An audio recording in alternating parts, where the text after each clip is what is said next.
찬송가 413장입니다. 내 평생에 가는 길 순탄하여 늘 잔잔한 강 같든지 큰 풍파로 무섭고 어렵든지 나의 영혼은 늘 편하다. 내 영혼 평안해. 내 영혼 평안해. 저 마귀는 우리를 삼키려고 입 벌리고 달려와도 예수는 우리의 대장되니 끝내 싸워서 이기리라. 내 영혼 평안해. 내 영혼 평안해. 내 지은 죄 종빛 같더라도 주 예수께 달래며 그 십자가 비로소 다시 쓰사 인눈보다 더 정하리라. 내 영혼 평안해. 내 영혼 평안해. 저 공중에 구름이 일어나며 큰 나팔이 울릴 때에 주 오셔서 세상을 심판해도 나의 영혼은 겁없으리. 내 영혼 평안해. 내 영혼 평안해. 전능하사 천지를 만드신 하나님 아버지를 내가 믿사오며 그의 아들 우리 주 예수 그리스도를 믿사오니 이는 성령으로 잉태하사 동정녀 마리아에게 낳으시고 본디오 빌라도에게 고난을 받으사 십자가에 못 박혀 죽으시고 장사한 지 4일 만에 죽은 자 가운데서 다시 살아나시며 하늘에 오르사 전능하신 하나님 우편에 앉아 계시다가 죄로서 산 자와 죽은 자를 심판하러 오시리라. 성령을 믿사오며 거룩한 공의와 성도가 서로 교통하는 것과 죄를 사하여 주시는 것과 몸이 다시 사는 것과 영원히 사는 것을 믿사옵나이다. 아멘. 하나님 말씀은 창세기 42장 1절에서 17절입니다. 그때 야곱이 애굽에 곡식이 있음을 보고 아들들에게 이르되 너희는 어찌하여 서로 바라보고만 있느냐. 야곱이 또 이르되 내가 들은즉 저 애굽에 곡식이 있다 하니 너희는 그리로 가서 거기서 우리를 위하여 사오라. 그러면 우리가 살고 죽지 아니하리라 하며 요셉의 형 10사람이 애굽에서 곡식을 사려고 내려갔으나 야곱이 요셉의 아우 베냐민은 그의 형들과 함께 보내지 아니하였으니 이는 그의 생각이 재난이 그에게 미칠까 두려워함이었더라. 이스라엘의 아들들이 양식 사러 간 자 중에 있으니 가나안 땅에 기근이 있음이라. 때 요셉이 나라의 총리로서 그 땅 모든 백성에게 곡식을 팔더니 요셉의 형들이 와서 그 앞에서 땅에 엎드려 절하매 요셉이 보고 형들인 줄 아나 모르는 체하고 엄한 소리로 그들에게 말하여 이르되 너희가 어디서 왔느냐. 그들이 이르되 곡물을 사려고 가나안에서 왔나이다. 요셉은 그의 형들을 알아보았으나 그들은 요셉을 알아보지 못하더라. 요셉이 그들에게 대하여 꾼 꿈을 생각하고 그들에게 이르되 너희는 정탐꾼이라 이 나라의 틈을 엿보려고 왔느니라. 그들이 그에게 이르되 내 주여 아니니이다. 당신의 종들은 곡물을 사러 왔나이다. 우리는 다 한 사람의 아들로서 확실한 자들이니 당신의 종들은 정탐꾼이 아니니이다. 요셉이 그들에게 이르되 아니라 너희가 이 나라의 틈을 엿보러 왔느니라. 그들이 이르되 당신의 종 우리들은 12 형제로서 가나안 땅 한 사람의 아들들이라. 막내 아들은 오늘 아버지와 함께 있고 또 하나는 없어졌나이다. 요셉이 그들에게 이르되 내가 너희에게 이르기를 너희는 적담꾼이라 한 말이 이것이니라. 너희는 이같이 하여 너희 진실함을 증명할 것이라. 바로의 생명으로 맹세하노니 너희 막내 아우가 여기 오지 아니하며 너희가 여기서 나가지 못하리라. 너희 중 하나를 보내어 너희 아우를 데려오게 하고 너희는 같이어 있으라. 내가 너희의 말을 시험하여 너희 중에 진실이 있는지 보리라. 바로의 생명으로 맹세하노니 그리하지 아니하면 너희는 과연 정탐꾼이니라 하고 그들이 다 함께 3일을 가두었더라. 아멘. 전능하시고 거룩하신 하나님 아버지, 우리 예배를 받으시옵소서. 예수님의 이름으로 기도하옵나이다. 아멘. 창세기 42장 1절에서 17절 말씀으로 기근 속에 시작된 회복이라는 제목으로 오늘 받고자 하겠습니다. 첫 번째입니다. 기근 속에 시작된 하나님의 계획입니다. 야곱과 그의 아들들은 극심한 기근 가운데 생존의 위기를 맞이합니다. 그때 애굽에 곡식이 저장되어 있다는 소식을 듣게 됩니다. 야곱은 가족이 살기 위해 아들들을 애굽에 보내 곡식을 사오게 합니다. 그러나 막내 베냐민양을 보내지 않습니다. 이미 요셉을 잃었다고 생각했던 야곱은 또 다른 아들을 잃을까 두려워했습니다. 이는 가족을 지키려는 아버지의 지극히 인간적인 염려이자 상처에서 비롯된 두려움이었습니다. 그러나 하나님의 섭리 안에서는 이 기근은 단순한 재난이 아니었습니다. 그것은 요셉을 통해 가족을 살리고 더 나아가 언약 백성과 민족을 보존하시는 하나님의 구속 계획이 시작되는 자리였습니다. 인간에게는 이기로 보였지만 하나님께서는 역사를 움직이는 도구였습니다. 형들은 단지 먹고 살기 위해 움직였습니다. 그러나 하나님은 이미 오래전부터 계획을 진행하고 계셨습니다. 인간은 환경에 반응하지만 하나님은 역사를 설계하십니다. 아브라함에게 주신 큰 민족을 이루겠다는 약속은 기근과 애굽이라는 예상하지 못한 과정을 통해 새로운 국면으로 들어갑니다. 형들의 애굽행은 우연한 선택처럼 보이지만 실제로는 하나님께서 오래전부터 준비하신 섭리의 흐름 속에 있었습니다. 창세기 37장의 꿈은 창세기 42장의 만남으로 이어지고 마침내 창세기 50장의 구원과 화해로 완성됩니다. 구원을 계획하신 하나님은 보이지 않는 손으로 역사를 움직이십니다. 인간이 알지 못하는 곳에도 일하고 계십니다. 특히 하나님의 약속은 인간의 기대와 계산을 넘어 성취됩니다. 가장 어두운 시간에도 하나님의 약속은 살아있습니다. 기근조차 하나님의 계획을 막을 수가 없습니다. 이 모든 과정은 궁극적으로 예수 그리스도의 구원의 역사와 연결됩니다.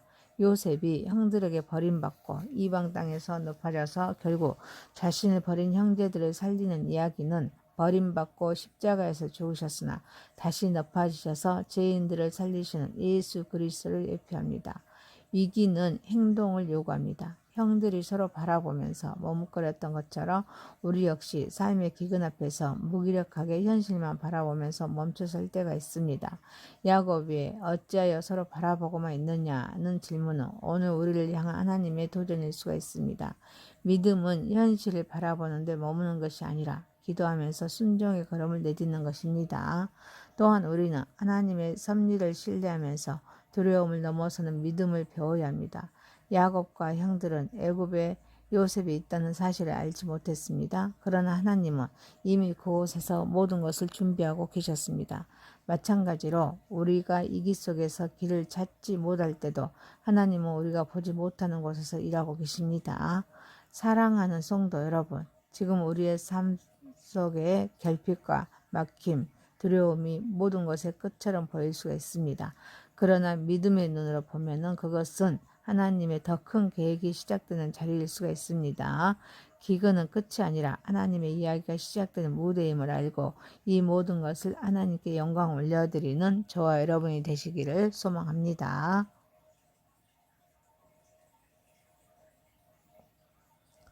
두 번째입니다. 꿈의 성취와 하나님의 섭리입니다. 20년 전에 형들에 의해 애굽의 노예로 팔려갔던 소년 요셉은 이제 대제국의 애굽의 총리가 되어서 형들 앞에 서 있습니다. 형들은 기근 속에서 곡식을 사기 위해 요셉 앞에 엎드려 절합니다. 그 순간 어린 시절 요셉이 꾸었던 꿈, 창세기 37장 5절에서 11절 말씀이 문자 그대로 이루어집니다. 한때 형들의 미움과 조롱의 대상이었던 꿈이 하나님의 시간 속에 현실이 된 것입니다. 요셉은 형들을 단번에 알아보았습니다. 그러나 형들은 화려한 애굽의 관복을 입고 애국어를 사용하는 총리가 자신들의 동생 요셉이라고는 전혀 생각하지 못합니다. 형들은 단지 살아남기 위해 곡식을 사러 왔다고 생각했습니다. 그러나 하나님은 오래전부터 준비하신 계획을 조용히 이루고 계셨습니다. 인간은 생존을 위해 움직이지만 또 하나님은 꿈과 약속을 성취하고 계셨습니다. 요셉이 처음 꿈을 꾸었을 때 형들은 그를 미워했고 결국 죽이려 했습니다. 심지어 아버지 야곱조차 그 꿈을 책망했습니다. 창세기 37장 10절에 말씀하겠습니다. 인간의 눈으로 볼 때 그 꿈은 철없는 소년의 오만한 망상처럼 보였습니다. 그러나 하나님께서 주신 꿈은 인간의 반대와 배신, 억울함과 그 긴 고난의 시간을 통과하여서 결국 정확하게 이루어집니다. 하나님의 말씀은 인간의 악의보다 강합니다. 시간보다 길고 고통보다 깊습니다. 또한 요셉이 형들을 알아보고도 모른 채 한 것은 단순한 복수의 그런 전략이 아니었습니다. 그것은 감정의 폭발을 억제하고 하나님의 더 큰 목적을 기다리는 신앙의 절제였습니다. 요셉은 즉각적인 감정 반응보다는 하나님의 섭리가 완성되는 길을 선택했습니다. 약속의 성취는 언제나 하나님의 시간표에 따라 이루어집니다. 그 시간표는 인간의 예상을 뛰어넘습니다. 우리의 삶에서 마찬가지입니다. 죽음 같은 시간은 끝이 아닙니다. 하나님은 가장 늦어 보이는 순간에도 가장 정확하게 약속을 이루십니다. 요셉의 꿈은 수십 년 전에 고통과 기다림을 지나서 마침내 성취되었습니다. 그러므로 오늘 하나님의 비전과 약속이 보이지 않는다고 해서 그것이 사라지는 것은 아닙니다. 구원을 계획하신 하나님께서 심어주신 꿈은 여전히 살아있습니다. 하나님은 지금도 그것을 이루어가고 계십니다. 오히려 고통의 시간이 깊을수록 성취의 깊이 또한 깊어집니다. 요셉은 인생의 가장 감격스러운 순간에도 감정에 휘둘리지 않고 하나님의 뜻을 따라 신중하게 행동했습니다. 사랑하는 성도 여러분, 우리 역시 삶의 결정적인 순간마다 즉각적인 그런 감정에 반응하기보다는 먼저 하나님의 뜻을 구하며 기다릴 줄 아는 믿음의 절제를 배워감으로 또 하나님께 영광 올려드리는 저와 여러분이 되시기를 소망합니다.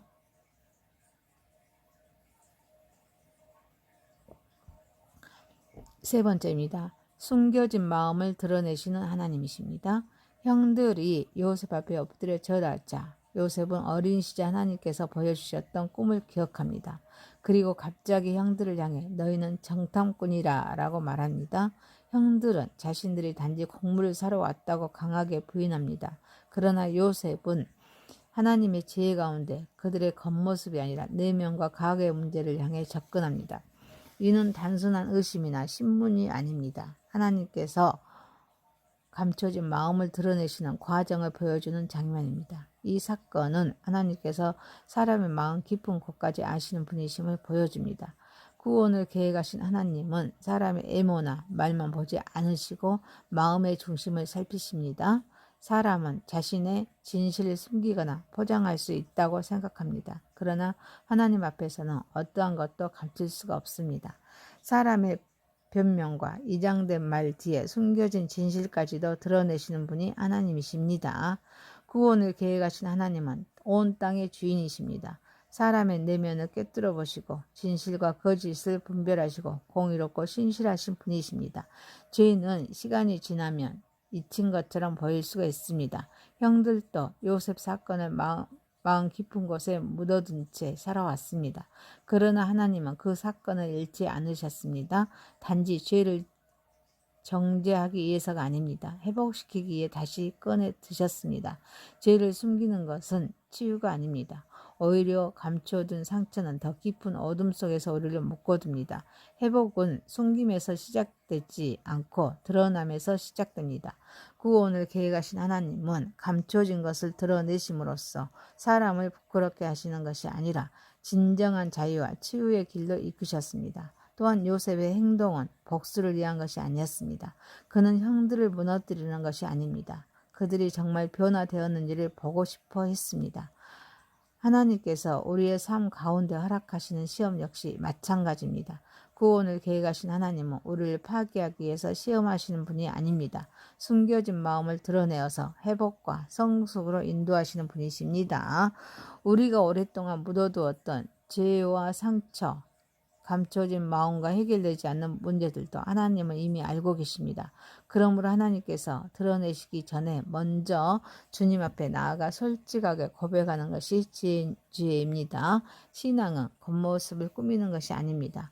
하나님 앞에 정직하게 서는 것입니다. 어려움 속에서도 두려움 때문에 숨거나 이장하기보다는 믿음 안에서 진실함과 정직함으로 하나님께 나아가야 합니다. 사랑하는 성도 여러분, 숨겨짐은 자유가 아닙니다. 빛 가운데 나오는 것이 진정한 치유이며 회복입니다. 하나님 오늘도 우리의 숨겨진 마음을 드러내시고 더 깊은 회복의 길로 초대하고 계심을 알고 이 모든 것을 하나님께 영광 올려드리는 저와 여러분이 되시기를 소망합니다. 네 번째입니다. 진실함은 말이 아니라 행동이라. 요셉은 형들에게 막내 아우를 데려오지 않으며 너희를 보내지 않겠다라고 말합니다. 그들의 진실함을 행동으로 증명하라고 요구합니다. 형들은 자신들이 정직한 사람들이라고 주장했습니다. 그러나 요셉은 말만으로는 그들을 판단하지 않았습니다. 그는 실제 행동을 통해 그들의 진실함을 검증하려 했습니다. 그리고 만일 행동으로 증명하지 못한다면 그들은 정탐꾼이라는 엄중한 판정을 받게 됩니다. 이어 형들은 3일 동안 감금됩니다. 이것은 단순한 처벌이나 수사 절차가 아니라 하나님의 시험 아래 놓이는 시간이면서 자신들의 내면과 마주하게 되는 시간입니다. 본문은 진실함이 단순한 언어적인 선언이나 자기 주장으로 증명되는 것이 아니라 삶과 행동 속에서 드러나야 한다는 원리를 분명하게 보여주고 있습니다. 또한 이 과정은 하나님 앞에서 거짓된 말과 이장된 태도가 벗겨지고 잃어버렸던 거룩한 정체성을 회복해가는 과정이기도 합니다. 사람은 말을 듣습니다. 그러나 하나님은 중심과 삶을 보십니다. 형들은 자신을 스스로 정직한 사람들이라고 말했지만 진실은 선언으로 증명되지 않습니다. 삶이 그것을 증명합니다. 하나님 앞에서 진실함 역시 말의 고백을 넘어 삶과 행동으로 나타나야 합니다. 이것이 믿음의 본질입니다. 신앙인이 반드시 실천해야 할 중요한 덕목입니다. 또한 3일의 감금은 형들에게 회개의 공간이 되었습니다. 성경에서 고통과 갇힘의 시간은 단순한 형벌이 아니라 하나님께서 사람의 마음을 돌이키시는 자리로 자주 나타납니다. 구속사의 흐름 속에서도 하나님은 광야와 감옥, 또 침묵과 기다림의 시간을 사용하셔서 사람을 새롭게 빚으십니다. 특히 3일이라는 시간은 성경 안에서 깊은 의미가 있습니다. 창조 기사에서 셋째 날에 하나님은 땅에서 생명이 움트게 하셨습니다. 죽음과 절망 이후 새 생명의 시작을 보여주셨습니다. 또한 성경 전체에서 셋째 날은 새로운 전환의 회복의 시간으로 반복됩니다. 그러므로 형들의 3일 감금 역시 단순한 억류가 아니라 어둠 속에서 새 생명이 자라나는 영적 준비의 시간이었습니다. 창조주 하나님은 혼돈 가운데 생명을 창조하셨듯이 절망과 갇힘의 공간 속에서도 새로운 창조의 역사를 이루어 가십니다. 우리는 예배 시간에 아름다운 공백이 직장과 가정, 인간관계 속에서도 일치된 행동으로 나타나고 있는지 점검해야 합니다. 말과 행동의 일치는 진정한 신앙의 증거입니다. 또한 삶 속에 갇힌 시간을 단지 실패나 지연으로 보지 말고 하나님의 훈련과 연단의 공간으로 받아들여야 합니다. 시험과 답답한 속에서도 왜 이런 일이 일어났는가만 묻지 말고 하나님께서 무엇을 가르치고 계시는가를 물어야 합니다. 사랑하는 성도 여러분, 갇힌 공간에서 원망을 선택하지 말고 자신을 직면하면서 하나님 앞에 회개하는 길을 선택해야 합니다. 때로 하나님은 우리를 멈추게 하심으로 우리를 무너뜨리는 것이 아니라 더 깊은 진실함과 회복의 자리를 이끌어 가심을 알고 이 모든 것을 하나님께 영광 올려드리는 저와 여러분이 되시기를 소망합니다. 창세기 42장 1절에서 17절 말씀으로 기근 속에 시작된 회복이란 제목이었습니다. 첫 번째, 기근 속에 시작된 하나님의 계획. 두 번째, 꿈의 성취와 하나님의 섭리. 세 번째, 숨겨진 마음을 드러내시는 하나님. 네 번째, 진실함은 말이 아니라 행동이다. 기도합니다. 전능하시고 거룩하신 하나님 아버지, 눈앞의 막막함이 끝이 아니라 하나님의 새로운 역사가 시작되는 무대임을 고백하게 하옵소서. 기근의 때에 절망하기보다는 하나님의 더 큰 계획을 기대하는 믿음의 눈을 열어 주옵소서. 결정적인 순간마다 요동치는 감정에 휘둘리지 않게 하시고 먼저 하나님의 뜻을 구하면서 묵묵히 기다릴 줄 아는 믿음의 그런 절제를 배우게 하옵소서. 어둠 속에 숨는 것, 거짓된 자유를 버리고 빛 가운데로 나아가서 나의 약함과 죄성을 직면하게 하옵소서. 멈춰 서 있는 이 시간이 나를 무너뜨리는 시간이 아니라 하나님 앞에 진실하게 서는 치유와 회복의 기회가 되게 하옵소서. 예수님의 이름으로 기도하옵나이다. 아멘. 하늘에 계신 우리 아버지여, 이름이 거룩히 여김을 받으시오며 나라에 임하옵시며 뜻이 하늘에서 이룬 것 같이 땅에서도 이루어지이다. 오늘날 우리에게 일용할 양식을 주옵시고 우리가 우리에게 죄 지은 자를 사하여 준 것 같이 우리의 죄를 사하여 주옵시고 우리를 시험에 들게 하지 마옵시고 다만 악에서 구하옵소서. 대개 나라와 권세와 영광이 아버지께 영원히 있사옵나이다. 아멘. 사랑합니다. 감사합니다. 축복합니다. 수고하셨습니다.